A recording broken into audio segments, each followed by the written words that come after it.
You ask Tiger to solve. This deals with linear equations with one unknown. The final result is x equals 8. Let's solve it step by step.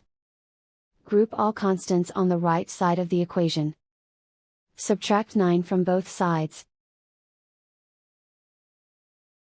Simplify the arithmetic.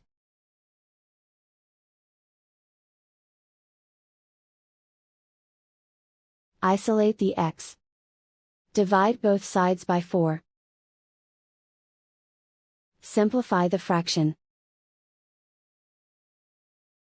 Find the greatest common factor of the numerator and denominator.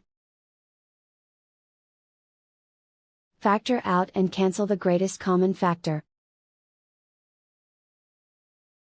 And so the final result is x equals 8.